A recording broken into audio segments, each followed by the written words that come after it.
नमस्कार मित्रांनो, रेवल स्टार फार्ममध्ये तुमचं स्वागत आहे।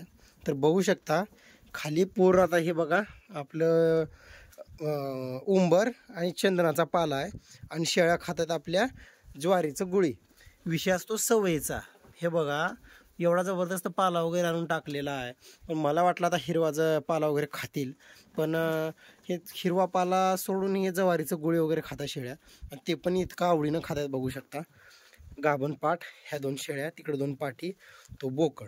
आता नवीन आपल्याला 1 ते 2 शेळ्या घ्यायच्यात आता, म्हणजे जास्तीत जास्त 10 दिवसामध्ये 100% एक शेळी येणारच आपल्या फार्ममध्ये।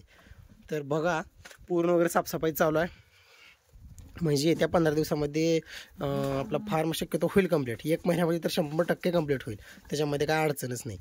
तर तेच सांगायचं उद्देश असंच आहे की एवढं जबरदस्त टेम्परेचर आहे आणि आता मस्तपैकी शेळ्या खातात ज्वारीची गोळी, एकदम मस्त वातावरण। आणि ह्या शेळीचा कास बघा, का जबरदस्त कास केल्या शेळीने ह्या। कारण कसं आहे हे बघा, 4 महिन्याची गाभण शेळी कास केलेली आहे आणि हे पाठीनं पण एकदम मस्त आहे। कारण इथून पुढे 1 ते 1.5 वर्षानंतर एवढं छान म्हणजे जबरदस्त आपलं हे तयार होणार आहे, म्हणजे फार्म, त्यात का वादच नाही। ह्या 2 पाठी आणि इकडं हा बोकड, हा बोकडाची विक्री झालेली आहे, त्याच्यामुळे काय अडचण नाही। 100% त्याचा व्हिडिओ येऊन जाणार आहे, जास्त घ्यायची गरज नाही। तर बघू शकता इकडं, आणि ऊन एकदम जास्त आहे, त्याच्यामुळं कसं थोडं सावकाश काम चालू आहे आपल्या फार्मचं। कारण संध्याकाळच्या वेळेसच काम करतो आपण 2 ते 3 तास रोज।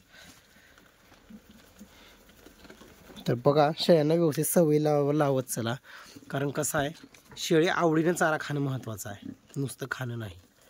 कारण जर जनावर जर चारा खात नसेल, पाणी व्यवस्थित पित नसेल, तर आपलं पण मन व्यवस्थित लागत नाही, मला हेच सांगायचं व्हिडिओमधून। कारण आणि निष्काळजीपणा पण करू नका, प्रॉपर लक्ष देत चला। कारण बघा आता आपली एक शेळी गेलेली आहे, जी की जबरदस्त क्वालिटीची, एकदम टॉप क्वालिटीची शेळी होती, जी की 2 पिले तर कन्फर्म होतेच, म्हणजे होतेच तिचे। ठीक आहे, जास्त काही ताण घ्यायचा नाही। बघा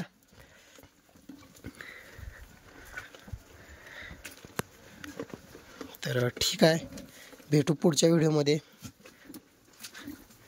तोपर्यंत जय हिंद, जय भारत।